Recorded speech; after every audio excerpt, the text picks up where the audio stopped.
There is a woman in Osaka whose bedroom contains exactly 4 things: a futon, a small wooden side table, a reading lamp, and a single plant near the window. That is all. She sleeps 7 hours a night. She falls asleep within minutes of lying down. And every morning, she opens her eyes before the alarm, rested in a way that most of us have stopped believing is possible. Her bedroom is not bigger than yours. It is not fancier. It does not have blackout curtains from a luxury brand or a mattress that costs 3 months' rent. It has less. And somewhere right now, someone is lying in a bedroom surrounded by a laptop, a pile of unread books, a chair buried in clothes, a phone glowing 12 inches from their face, and a stack of things they have been meaning to deal with for months. Wondering, again, why they never wake up feeling rested. What if the difference between those 2 bedrooms has nothing to do with the mattress, the pillow, or how many hours you spend in bed, and everything to do with 15 specific things that Japanese bedrooms quietly refuse to keep? By the end of this video, you will know exactly what all 15 are, and number 7, the one sitting in nearly every bedroom in America right now, is the one most people tell me they could not believe was costing them sleep once they finally removed it. Stay with me because number 15 is the one that ties all 14 together, and once you see it, you will never look at your bedroom the same way again. Before we go through the 15 things, there is something worth understanding about why Japanese bedrooms work differently from almost every other bedroom in the world. It is not minimalism for the sake of looking clean. It is not an aesthetic choice. It is not a design trend that arrived on social media 3 years ago. In Japan, there is a deep, centuries-old principle about the sleeping space. The bedroom exists for one purpose: rejuvenation. Not storage, not productivity, not self-improvement, rest. Everything that enters the room is measured against that single question: does this support rest or does it compete with it? Research from the National Sleep Foundation has consistently found that the sleep environment, meaning what is physically present in the room where you sleep, is among the strongest predictors of sleep quality, stronger than supplements, stronger than sleep apps, stronger, in many cases, than the number of hours spent in bed. Every object in your bedroom that is not rest is quietly working against the thing you went there to do. 15 things, let us go through all of them. The first item is on your nightstand right now, or beside your bed, or still open from last night. Number 1, work materials beside the bed: the laptop, the notebook with tomorrow's to-do list, the stack of papers you brought home because you did not finish them at the office. When you sleep next to your work, your brain does not separate the space of rest from the space of output. The last image your eyes register before closing is your unfinished business. And the brain, according to what psychologist Bluma Zygarnik discovered nearly a century ago, does not release unfinished tasks. It holds them, it keeps them active in working memory, running quietly, consuming a fraction of your attention even while you try to sleep. In Japan, the sleeping space is strictly for recovery. Work stays in the living area. The boundary is physical, not just intentional. Move the laptop out tonight. Move the notebook. Move anything with a deadline attached to it. Your bedroom is not your office. Stop asking it to be both. Number 2, your phone charging 12 inches from your face. This one is going to feel personal because most of us cannot imagine a night without it within arm's reach. But here's what is happening. Research led by Dr. Charles Cheisler at Harvard's Division of Sleep Medicine has shown that the blue spectrum light emitted by phone screens suppresses melatonin production and delays the brain's transition into deep sleep, even when the screen is only checked briefly. But the light is only half the problem. The phone is a portal. Every notification is a small demand. And even when the screen is dark, your brain knows it is there. It knows that at any moment, the world can reach you. The nervous system never fully stands down. In Japan, the phone stays in another room overnight, not silenced on the nightstand. In another room, tonight, charge your phone in the kitchen. Use a simple alarm clock if you need one. Remove the portal. Number 3. The fortress of decorative pillows. 6, 8, 10 pillows piled on the bed during the day that you remove every single night just to get in, and replace every single morning for nobody in particular. In Japanese design, there is a principle called the intentional productive power of empty space. Space is not emptiness. Space is what makes everything else usable. A bed buried in decorative pillows is a bed that requires work before you can rest in it. A small, unnecessary barrier between you and sleep, repeated every single night. Keep what you sleep on. Keep 1 or 2 you genuinely love. Release the rest. Let your bed be ready the moment you are. Number 4. The stack of unread books. Japan has a word for this: sundoku. The habit of acquiring books and letting them pile up unread. It sounds almost charming until you consider what that stack is doing to you every night. Every unread book is a quiet reminder of something you have not done. Not a task, not a chore, something deeper. A version of yourself you intended to become and have not yet. The last thing your eyes see before sleep should not be a tower of your own unmet expectations. Keep the one you are reading now, move the rest to a shelf in another room. Let the nightstand hold rest, not pressure. Number 5. Clothes that no longer fit, not just in the closet. The robe on the hook, the pajamas in the drawer, the items you pass over every night because they belong to a different body, a different season, a different chapter. In Japan, there is a practice called danshari.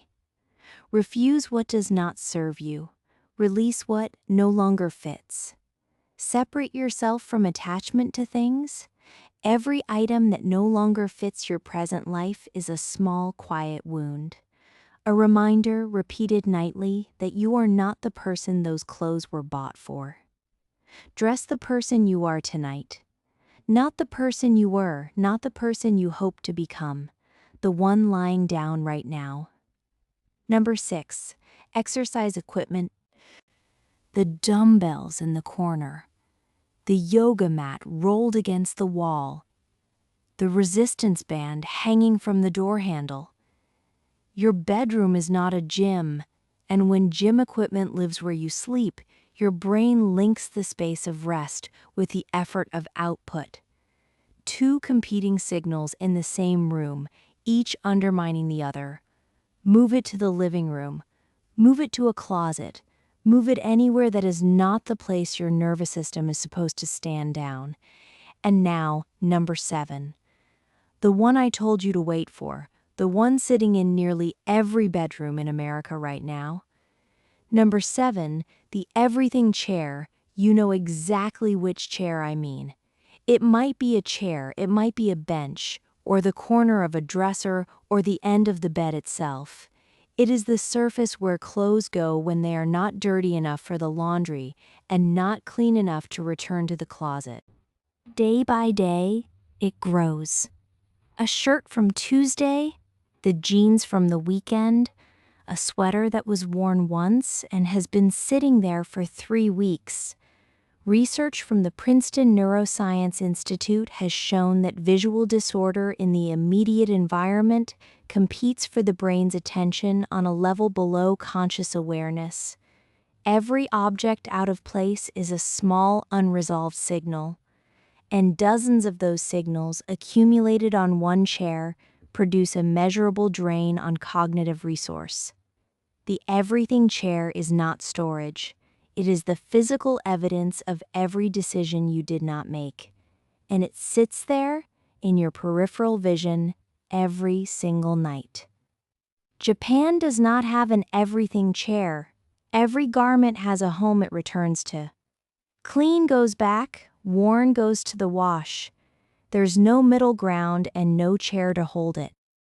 Tonight, clear it. Decide once. Return every item to its home and never let the chair become a surface for indecision again. Number 8. A visible laundry pile, whether it is a basket overflowing in the corner or a heap on the floor. A pile of dirty laundry in the bedroom is not a minor inconvenience. It is a sensory input your brain processes every time you enter the room. In Japan, the concept of katazuke, returning things to order before rest, means the bedroom is reset every evening. Laundry moves to a utility space.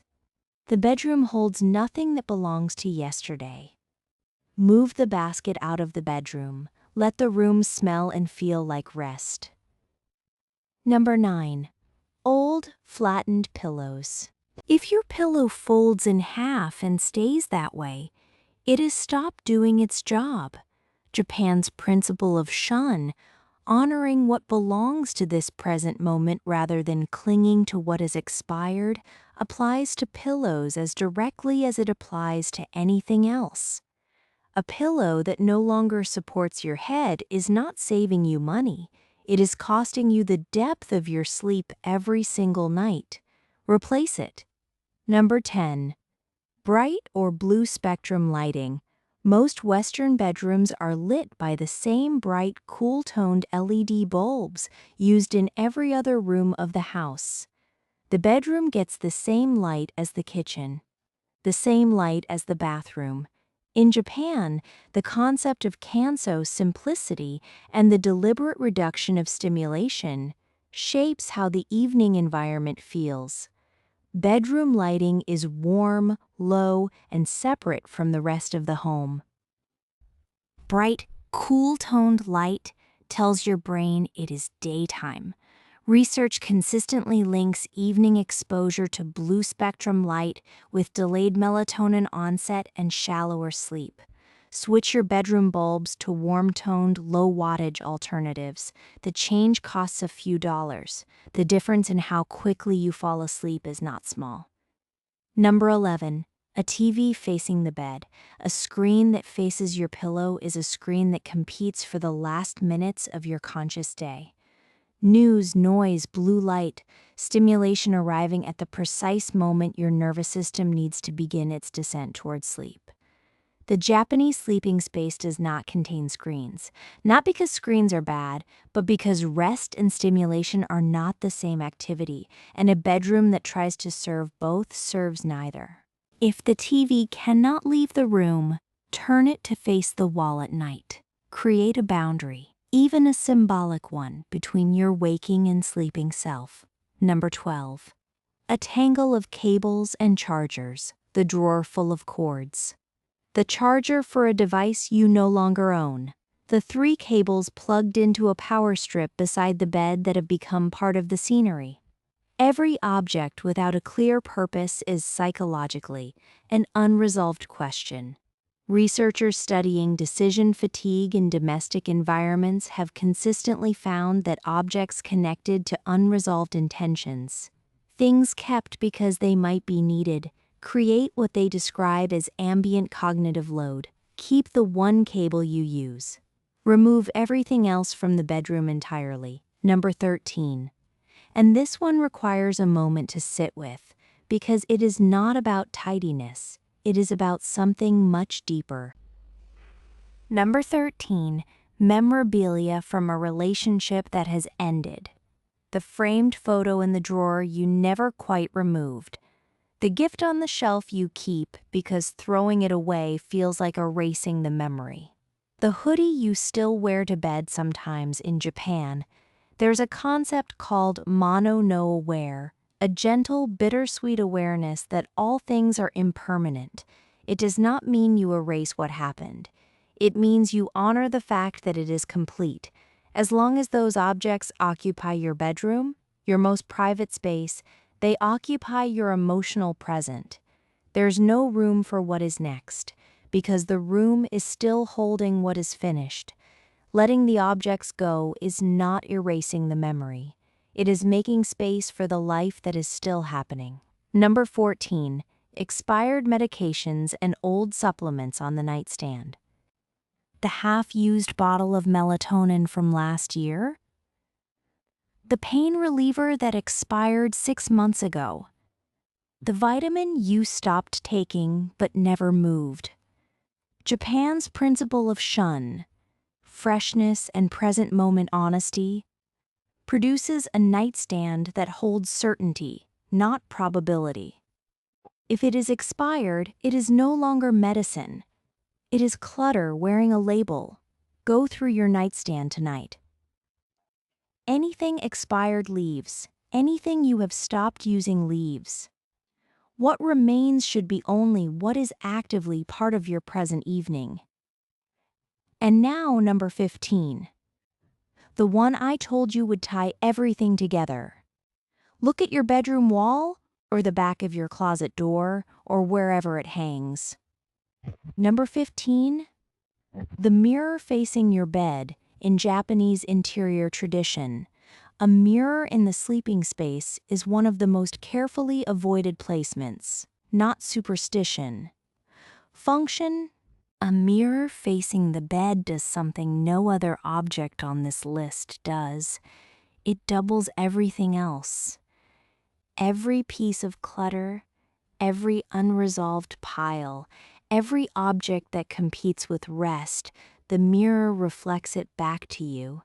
It multiplies the visual disorder of the room and presents it to your eyes as the very last image before sleep and the very first image upon waking. But there is a deeper layer. A mirror facing the bed reflects you at your most unguarded. The moment before sleep, when the day's armor has come off, the moment after waking, before you have assembled yourself for the world. Japanese philosophy holds that the sleeping space should feel enclosed, protected, restful. A mirror breaks that enclosure. It opens the room visually, makes it feel watched, makes it feel less private than the one space in your home that should feel entirely and completely yours. If you cannot move the mirror, cover it at night. A simple cloth draped over it before bed. The room will feel different immediately, smaller, quieter, yours. 15 items, none of them dramatic, none of them requiring a renovation or a purchase. Here's everything in one breath. Move work out, move the phone out, release the decorative pillows, keep one book, shelve the rest, let go of clothes that do not fit your present. Remove exercise equipment, clear the everything chair, move the laundry basket, replace a dead pillow, warm the lighting, turn off the screen, untangle the cables. Release what is finished, clear expired bottles, cover the mirror. 15 decisions, each one made once, each one protecting the only room in your home whose single job is to give you back the energy the rest of your life consumes. The woman in Osaka with her 4 things did not arrive at that bedroom through discipline or sacrifice. She arrived there through 15 small decisions she made once and has never needed to make again. Tonight, before you go to bed, walk into your bedroom. Do not clean it.